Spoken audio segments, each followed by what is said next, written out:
Hey everyone, this is Jamie, and today I'm going to talk to you about our newly approved district technology plan. This was approved recently by our governing board, and I just wanted to make sure you had the latest news and updates about what this plan brings to us and how we hope to use it.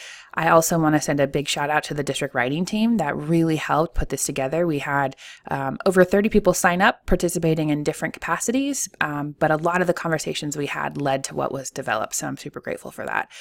Besides telling you about the plan, I also want to kind of give you a quick history lesson about how the tech team has changed over time and what our purpose has been and what I see it as today. All right, so starting with that, this is really about an evolution of the tech team over the past 7 years. So prior to 2014, this was really just a time of managing devices and accounts. We were trying to support some of our early adopters who wanted to try interesting things. And our policies were really about acceptable use, like what are we allowed to do? And that's even what we called them. When we look to 2014, 2018, there was this massive shift to giving devices and tech to the students. So we started our Chromebook program. We experimented with iPad labs, and a lot of stuff was going on, and it was really about play. And it was about putting more things in the hands of the kids. So we were supporting classroom instruction with our teachers on special assignment. We were trying to engage students with tech lessons. We had trainings on skill development and exploring. We shifted our language to responsible use. So here's what we encourage you to do with technology. Please do the right thing.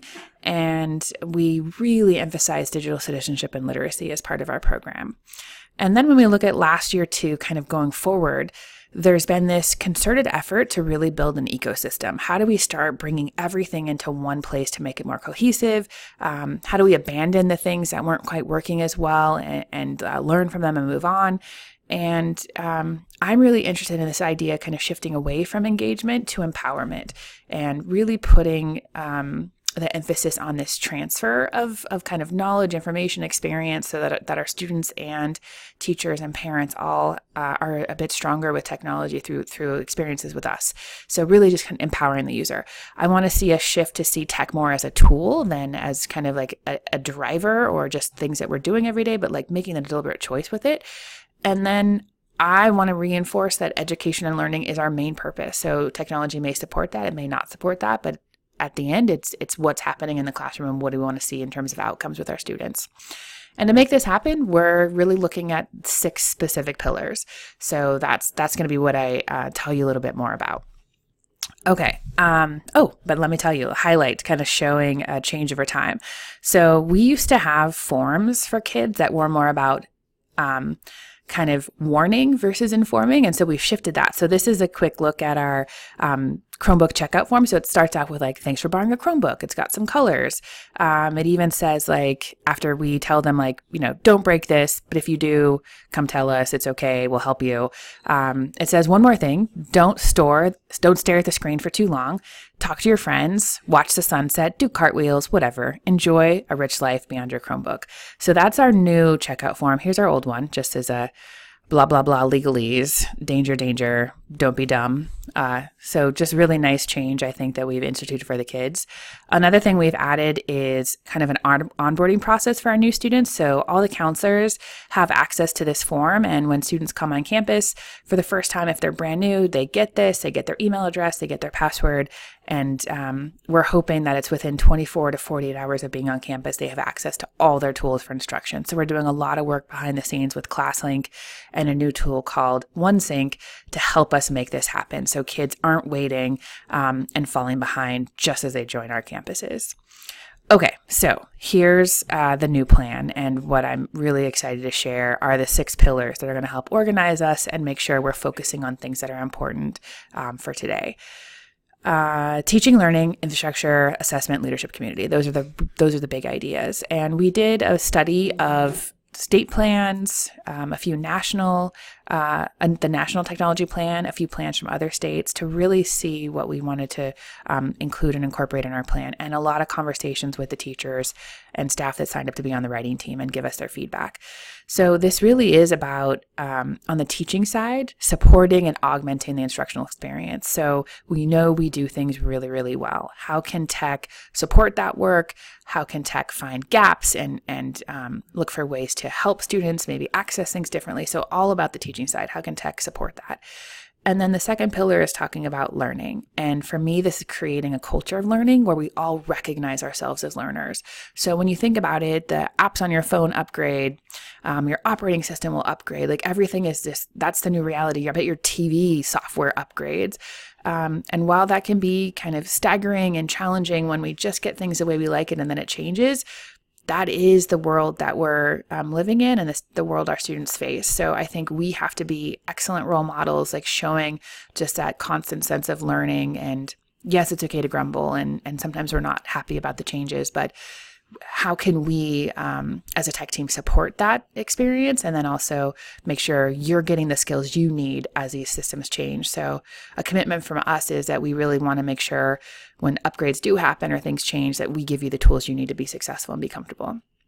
I heard this really great quote that kind of a concept that college used to be this buffet that you got all the things you needed for your whole life, and that's just not our reality anymore. We're going to have to be learners every day, and I think that's just something that I'm excited to help support on.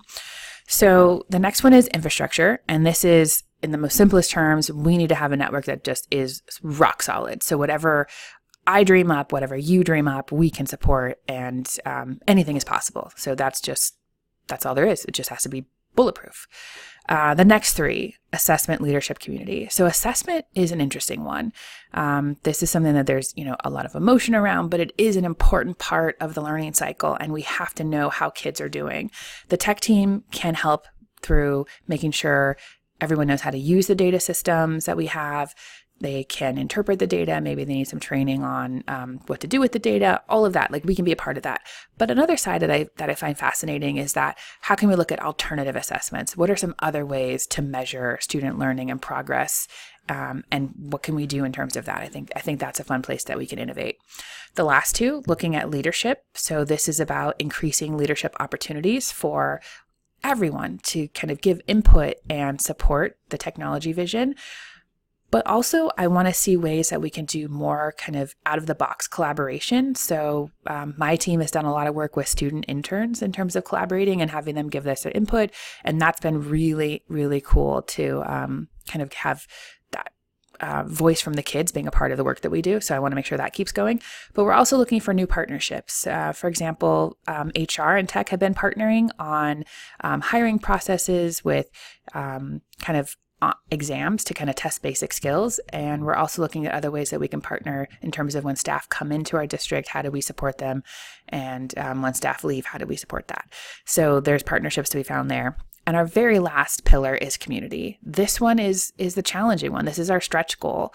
How can we leverage community partnerships to support our instruction and support the things we have happening at school? So some of the ones we've been doing already are looking at local districts and kind of seeing how we can leverage solutions to similar challenges.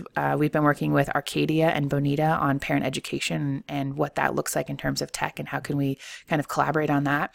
We've been working with San Francisco Unified on our technology scope and sequence, and those are just kind of the skills we want to see for the kids at each grade level and what that looks like and how to roll that out. So we've been doing some interesting things with that so far, but I think that has even more potential. So summing up the big pillars and kind of what we want to do, we want to solve challenges through education, and this is our teaching pillar. We want to meet everyone where they are and individualize learning, and this is our learning pillar. We want to create a safe environment that doesn't hold anyone back, and this is on the infrastructure side. We want to shift from grading to learning, and this is, I get to have soapboxes, and this is one of them. And I just want to see us find ways to help kids focus on that element versus being so driven by their grades. And that's a tremendous challenge, and I think there are some interesting ways to do that. I want to help us move from leading innovation as a tech department to really empowering innovators around us. So many teachers come to us with amazing ideas, and I want to make sure we can support that and foster that. And I see that as being also another element of the leadership pillar. And then lastly, we want to share resources and learn with other districts. Like the days of neighboring competitions need to go away, and we need to find ways to partner and share and be better because of that. So I think that's something that we can work on. I have the 2-page executive summary that maps out for you the 6 goals and the 5 actions we're going to take for each to make those happen. Again, this is a 3-year plan. We hope to get a lot of things accomplished, but we also want feedback and input. So if there's things that you see that we can do better or do think differently about, send it my way. And if that's all you needed to hear, I feel like you've got the updates and everything is ready for you. But if you're still here and you have a couple more minutes, I'm going to show you what else is in the tech plan. So I have a document inside the tech plan, and this is the planner for each of the 6 big goals, the pillars. And you'll be able to kind of see what we're trying to do with each of the 5 actions and how we're going to do it, why we're doing it, who's in charge, and when it's going to happen. So that's in there for each of the 6 pillars. The second item that's in there is our scope and sequence. So if you're curious what we're trying to see happen at each of the grade levels under the ISTE standards and the big ideas there, that's in there for you as well. So you'll see these are kind of our tech challenges, what we're hoping to see kids accomplish. I really encourage you to get involved. Thank you for all the tickets that are coming in so we can help solve challenges. So keep that up. If you have questions or innovations, please click this link and or type this in and send me your ideas of how we can kind of change our little world or rethink something or just some crazy idea that you had, like send it to me. I also would love to have some of you come with me to ISTE this summer. It's going to be in Anaheim, amazing. If you've been to a tech conference before, awesome, but there is something special about ISTE. This is the crazies from around the world who are so passionate. So if you can imagine 20,000 teachers just so excited about what technology can do to support our kids, this is a place to go. It is unlike anything else. We're always looking for teachers to partner with us at presenting at conferences or attending. This is Arcadia Innovation Summit a couple of years ago. So another opportunity this summer is to go with us to Arcadia to an innovation summit. I'll share the dates with you. So again, please think about getting involved. Send us your questions, send us your help requests, and we're here for you as partners. Thank you so much.